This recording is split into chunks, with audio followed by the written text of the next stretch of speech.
मित्रों, मध्य प्रदेश सरकार के मंत्रिमंडल की 2 दिवसीय बैठक अभी जारी है। अभी कुछ विषयों पर और चर्चा करनी है। तो बैठक अभी निरंतर रहेगी। इन 2 दिनों में 1.5 दिन अभी पूरा हुआ है। कल भी लगभग 12 घंटे हम लोग बैठे थे और आज भी 7:30 बजे तक हम प्रयास करेंगे कि विषय हमारे समाप्त हो जाए। ये जो विचारों का मंथन हमारा चला है, इसका मुख्य उद्देश्य है प्रदेश का विकास और विकास के लिए और कौन कौन से कदम उठाए जाने चाहिए। वर्क्स डिपार्टमेंट्स, निर्माण के काम की गति, प्रक्रियाएं, आने वाली कठिनाइयां, क्योंकि हमारे पास इस बार भी 48,000 करोड़ रुपया हमको खर्च करना है। कैसे तेज गति से काम हो सके, गुणवत्तापूर्ण काम हो सके, एक विकास और दूसरा जनता के कल्याण की योजनाएं जो हैं उनको बेहतर ढंग से फिर से और क्रियान्वित करने के लिए हम लोगों ने समीक्षा की है और कई तरह की नई चीजें भी विचार के मंथन में से निकली है। कुछ चर्चा ऐसी है कि जिसको हमने अंतिम रूप देके कुछ कार्यक्रम फाइनल किए। कुछ ऐसी है कि हमने विचार तो किया है लेकिन उनको अंतिम रूप देने के लिए छोटी छोटी टीमें बनाई है, थोड़ा समय लगेगा उसमें। और कुछ ऐसी है जिसमें हमको आर्थिक व्यवस्थाएं करनी पड़ेगी, वो जुटाने के बाद फिर उनको घोषित करेंगे। लेकिन कुछ चीजें जो अभी हमने तय कर ली है वो आपके सामने मैं रख रहा हूं। एक तो मुख्यमंत्री तीर्थ दर्शन योजना मध्य प्रदेश ने प्रारंभ की थी और बाद में अलग अलग राज्यों ने भी उसको अपनाया। बीच में हमारी सरकार चली गई और कोविड फिर आ गया, तो उसके कारण ये योजना लगभग 3 साल से ठप पड़ी थी। अब मुख्यमंत्री तीर्थ दर्शन योजना फिर से प्रारंभ की जा रही है। 18 अप्रैल को पहली ट्रेन काशी विश्वनाथ के लिए जाएगी। वहां संत रविदास जी महाराज के भी दर्शन होंगे, संत कबीरदास जी के भी दर्शन करेंगे, गंगा जी का स्नान भी होगा और पहली ट्रेन में हम लोग भी जाएंगे। हम लोग से आप समझ गए होंगे, जो लोग चिंतन के लिए बैठे थे। एक सुझाव आया कि बस से भी अगर संभव हो ऐसे स्थान जहां ज्यादा देर न लगे तो तीर्थ दर्शन के लिए भेजना चाहिए, तो उसको भी अंतिम रूप दिया है। और दूरस्थ के जो तीर्थ स्थान हैं हम अभी उसको वर्कआउट करेंगे। हम वायुयान से भी अगर संभव हो तो हमारे बुजुर्गों के लिए तीर्थ दर्शन के लिए ले जाएंगे। समय थोड़ा कम लगेगा, सुविधा थोड़ी मिलेगी। फिर हमने कन्या विवाह योजना की भी फिर से समीक्षा की। योजना फिर प्रारंभ की जा रही है। कोविड के कारण कई दिनों से बंद थी। 21 अप्रैल से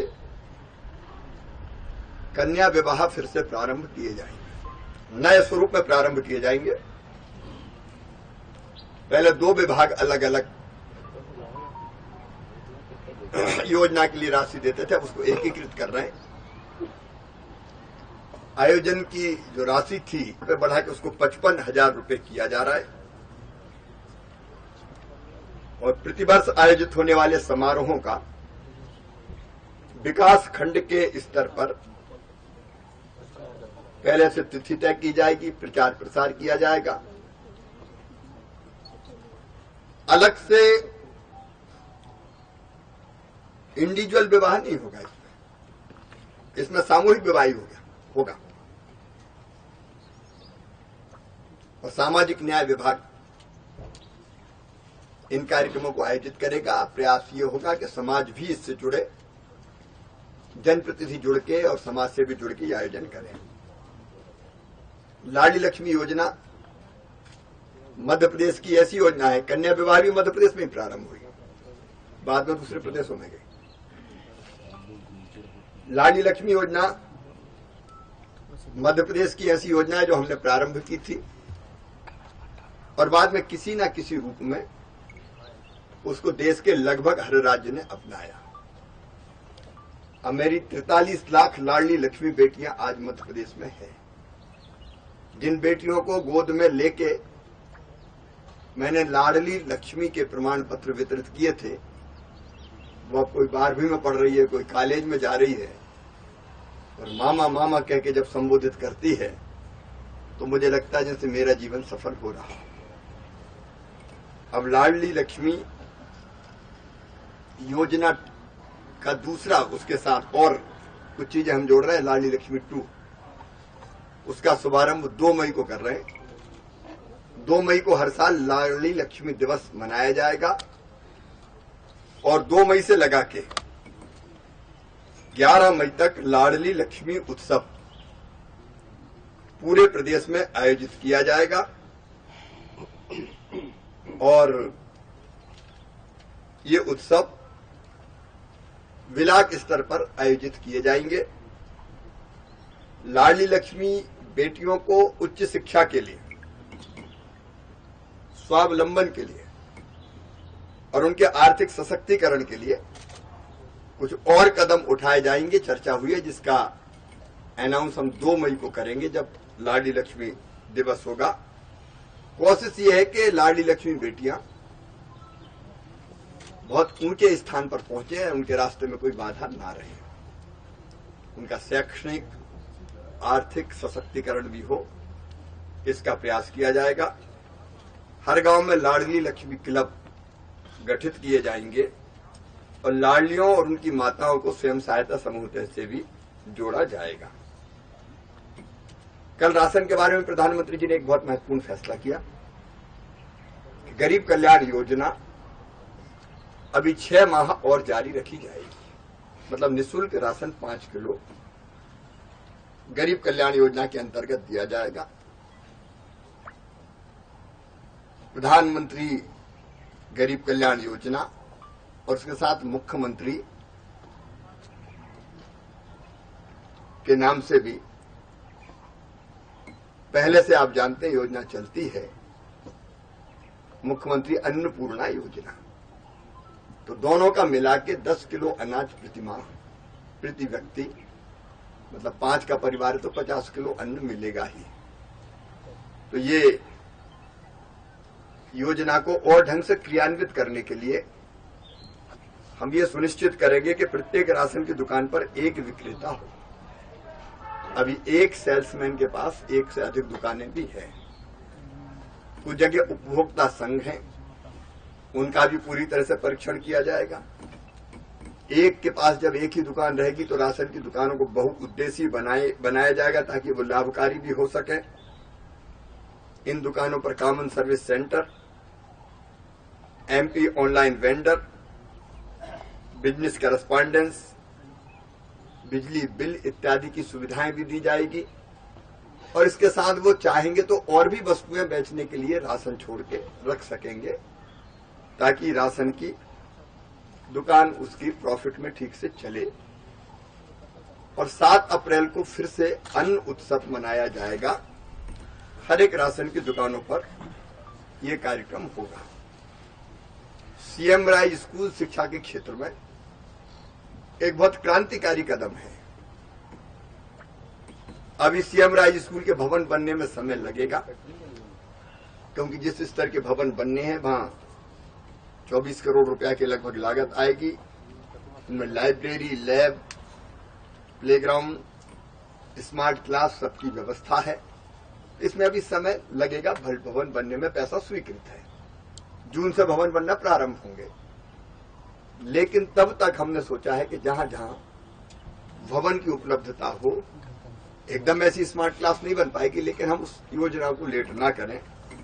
अभी लगभग 350 विद्यालयों में जो हमारे पास उपलब्ध स्थान है, भवन है, कुछ नए भवन बने स्कूलों के, उनमें सीएम राज स्कूल की परिकल्पना के आधार पर 13 जून से शिक्षण कार्य प्रारंभ किया जाएगा। और इनमें से हमने नए भवन को चिन्हित किए जो हमें मिले हैं 100 शालाओं में, वहां भी जून माह में ये शिक्षण का कार्य प्रारंभ करेंगे। जब वो स्कूल बन जाएंगे तब वहां ट्रांसफर करेंगे। आप जानते हैं कि ये योजना ऐसी कि जिसमें बसों से भी हम अलग अलग गांवों से बच्चे लेके आएंगे और उच्च गुणवत्ता की शिक्षा उन बच्चों को दी जाएगी। हमने सीएम राज स्कूल के लिए जो भूमि चाहिए उसमें देर ना लगे उसकी रणनीति भी बनाई है, और जितनी चाहिए उतनी जरूरी है, क्योंकि वो ऐसा नहीं कि कहीं एक स्टाइल का बने, कहीं दूसरी स्टाइल का बने, एक जैसे बने।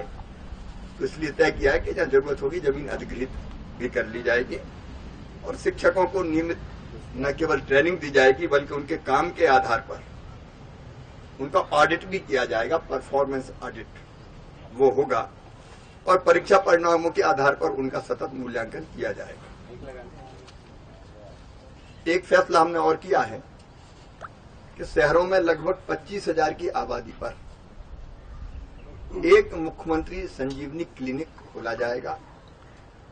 कई बार ऐसी बीमारियां जिसके लिए बड़े अस्पताल की जरूरत नहीं है, बुखार हो गया, कोई और ऐसी बीमारी हो गई जिसका साधारणतः इलाज हो सकता है, तो वो हम इसको शहरों में प्रारंभ करेंगे ताकि बड़े अस्पतालों में भीड़ कम हो। 22 अप्रैल से इसको प्रारंभ करेंगे हम। प्रारंभ में कम खुलेंगे, लेकिन 1 वर्ष में सभी नगरीय निकायों में इनको स्थापित करेंगे। प्रदेश के सभी मेडिकल कॉलेज से जुड़े अस्पतालों को सुपर स्पेशलिटी अस्पतालों के रूप में विकसित किया जाएगा, और जिला अस्पतालों में कोविड काल के दौरान आईसीयू वार्ड भी बने हैं, ऑक्सीजन लाइनें भी डली है, कई तरह के उपकरण आए हैं, उनका बेहतर इस्तेमाल हो, इसकी रणनीति हमने बनाई है। मई के महीने से हर जिले में 2 दिवसीय जिला स्तरीय स्वास्थ्य शिविर लगाए जाएंगे। कई बार कई ऐसी बीमारियां जिनका पता ही नहीं चलता, जैसे विशेषकर ग्रामीण क्षेत्रों में माताओं बहनों को यूट्रस के कैंसर का पता ही नहीं चलता, लेकिन समय पे अगर परीक्षण हो जाए और पता चल जाए तो उनका इलाज संभव होगा। इसलिए हमने तय किया है कि जब बड़ी बीमारी हो जाए और दिखाने आए उसके बजाय हम ऐसे शिविर लगा के, विशेषकर गरीब सभी आए, उसमें केवल गरीब के लिए नहीं, मध्यम वर्ग भी आए जो आना चाहता है, लेकिन विशेषकर गरीब को उसका बहुत लाभ मिलेगा। जल जीवन मिशन के अंतर्गत पानी की, पेयजल की व्यवस्था के लिए हमने बजट में 6,000 करोड़ रुपए रखे हैं, लेकिन कुछ सावधानियां जरूरी है। पहले बोर में पानी निकले तब पाइपलाइन बिछे, कई जगह पाइपलाइन बिछ जाती, बाद में बोर किया तो पानी नहीं निकला, तो कई सावधानियों पर चर्चा हुई है। खुदाई का काम होता है पाइप डालने के लिए, तो रिस्टोरेशन का काम साथ साथ हो जाए, और स्रोत जहां है वहां भी संभावना इस बात की देख तो समूह पेयजल योजना है कि आप बांध से खींच कर पानी ले आए तो वहां तो कोई दिक्कत नहीं आएगी, लेकिन बोर पर आधारित अगर कोई योजना है तो फिर वो गर्मी में कहीं नीचे पानी चला गया तो वहां ऐसी जल संरचनाएं बनाना जिससे वाटर लेवल जमीन का बढ़ा रहे और वो योजनाएं चलती रहे। बहुत व्यापक विचार किया है, मैं सारे विस्तार में नहीं जाता। मैं 30 तारीख को बुरहानपुर पहला जिला मध्य प्रदेश का होगा जहां पूरे जिले के हर गांव में नल से जल की व्यवस्था हमने कर दी है, तो उसका मैं उद्घाटन करूंगा, और लगभग 900 योजनाएं और है जो पूरी हो गई है, उनका भी वहां से लोकार्पण करूंगा। ये काम लगातार जारी रहेगा। फिर 14 अप्रैल को बाबा साहब, भारत रत्न बाबा साहब डॉक्टर बाबा साहब अम्बेडकर जी के जन्मदिन पर हम एक बड़े कार्यक्रम का आयोजन करेंगे। महू में भी हम श्रद्धा के सुमन अर्पित करेंगे, और वहां मैंने संत रविदास जी की जयंती पर जिन कार्यों, जिन योजनाओं की घोषणा की थी, उनका लाभ देना हम प्रारंभ करेंगे। वैसे कबीर महाकुंभ और वाल्मीकि महाकुंभ का भी आयोजन किया जाएगा। बड़ी खुशी की बात है कि मध्य प्रदेश पहला राज्य होगा जहां एमबीबीएस मतलब मेडिकल की पढ़ाई हम इस साल हिंदी में प्रारंभ करेंगे। जब दुनिया का हर एक देश अपनी भाषा में पढ़ाई करता है तो हम अंग्रेजी के गुलाम क्यों बने। हमारे मध्यम वर्गीय गरीब परिवारों के बच्चे, गांव से आने वाले बच्चे ये अंग्रेजी नहीं जानते, इसलिए एक टैलेंट होने के बाद भी इन्फीरियरिटी कॉम्प्लेक्स जैसा रहता है कि अंग्रेजी नहीं आती। अंग्रेजी की बाध्यता नहीं है और हिंदी में भी पढ़ाई की जा सकती है, इसलिए पूरी किताबें हमारी बन रही है। और इसी साल देश में पहली बार हम अपनी मातृभाषा में मेडिकल की पढ़ाई प्रारंभ करेंगे। मैं बड़े गर्व के साथ ये कह रहा हूं। उसके साथ साथ फिर इंजीनियरिंग की और बाकी पढ़ाई भी हिंदी में सुनिश्चित करके हम इस मिथक को तोड़ देंगे कि अंग्रेजी जरूरी है। गरीबों को, ग्रामीणों को, मध्यम वर्गीय बेटा बेटियों को जो अंग्रेजी मीडियम के स्कूलों में नहीं पढ़े उनको इसका निश्चित तौर पर बहुत लाभ मिलेगा। वैसे ही एक बड़ा फैसला जो मैंने हालांकि घोषित कर दिया था विधानसभा में कि पुलिस की भर्ती में अब क्या काम क्या वो लिखित परीक्षा ही हो, लिखने में अच्छा और दौड़ने में अच्छा ही नहीं है तो डाकू चोरों को कैसे पकड़ेगा। शरीर से भी तो ठीक ठाक होना चाहिए। अब गांव वाले या गरीब घर के लोग जरा ज्यादा मेहनत कर लेते हैं, ज्यादा दौड़ लेते हैं, लेकिन सिस्टम कुछ ऐसा बन गया कि बड़े स्कूलों में पढ़े ही लोग आ जाएं। तो हमने तय किया कि भैया 50% नंबर दौड़ भाग के रखेंगे, शरीर में दम होगा तो ही भर्ती होगी। तो उसमें भी मुझे लगता है कि ग्रामीण क्षेत्र के गरीबों के बेटा बेटी बड़ी संख्या में अभी जो पुलिस की भर्ती शुरू होने वाली है 6000, उसके बाद फिर और निकलेगी, उसमें उनका सिलेक्शन हो पाएगा। फिर एक और हमने फैसला किया है, इंसानों के लिए तो टेलीमेडिसिन की व्यवस्था की है, मतलब फोन करके विशेषज्ञ डॉक्टर से टेलीमेडिसिन की व्यवस्था है, वो सलाह ले सकते हैं कि क्या करना चाहिए। वैसे ही टेलीमेडिसिन हम पशुओं की बीमारी के लिए भी वेटरनरी टेलीमेडिसिन की व्यवस्था की जाएगी। एक नंबर वो डॉक्टर बैठेंगे और किसी गांव से किसी ने कहा कि मेरी गाय बीमार है और बीमारी की ये लक्षण है, तो उसी के आधार पर फोन पर ही सलाह दी जा सकेगी कि गाय की ये दवाई है।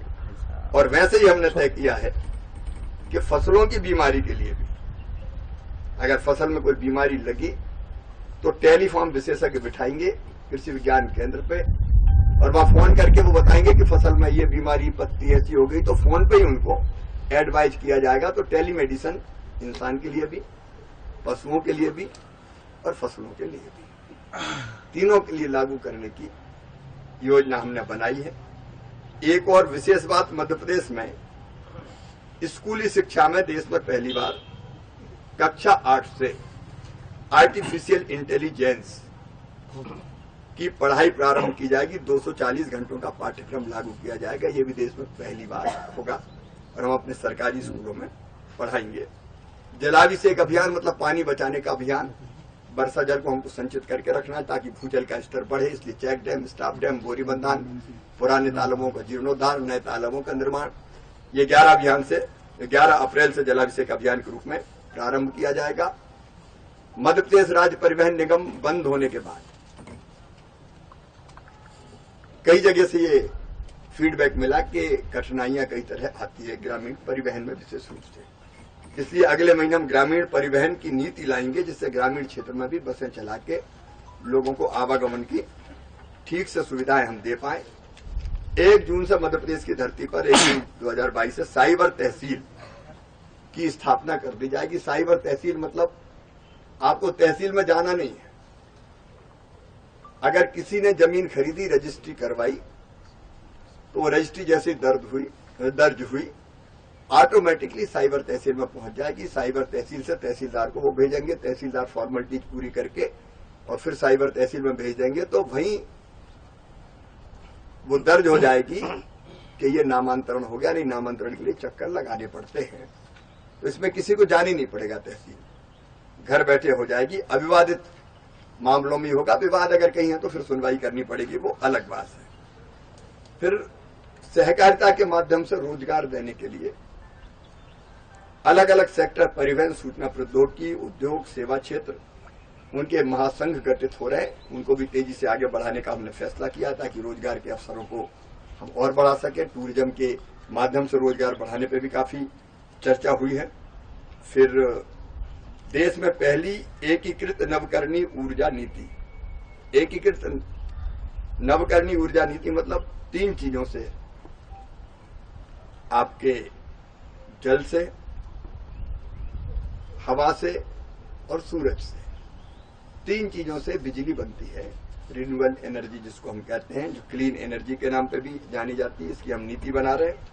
इसमें हाइड्रोजन आधारित क्लीन एनर्जी सहित सौर ऊर्जा के उत्पादन और उत्पादन के साथ साथ स्टोरेज करके रखना। बिजली स्टोर करके नहीं रखी जा सकती, उत्पादन हुआ तो तुरंत खर्चा करो रख, लेकिन अब वो स्टोरेज की भी एक टेक्नोलॉजी आ गई है, इसलिए उसका भी हम प्रावधान कर रहे हैं। ग्रीन हाइड्रोजन उत्पादन को भी बढ़ावा देने का हम प्रावधान करेंगे। प्रदेश में इंटरनेशनल वाइल्ड लाइफ कॉन्फ्रेंस को भी हम आयोजित करेंगे।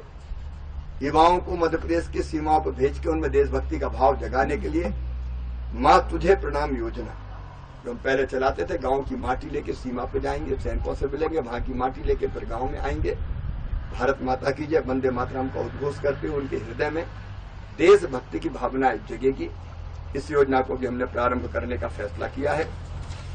प्रभार के जिलों में और कौन कौन सी चीजें की जानी चाहिए, विकास के कामों में क्या परिवर्तन किया जाना चाहिए, कई तरह के सुझाव पे अभी हम लोग चर्चा कर रहे हैं। उनको भी कुछ को यहाँ और कुछ को बाद में अंतिम रूप देंगे। बैठक अभी जारी है, लेकिन ये मेरा कर्तव्य था कि एक बार आपसे आके मैं जरूर मिलूं और अब तक जो कुछ हुआ है वो आपको बताऊं। बहुत बहुत धन्यवाद।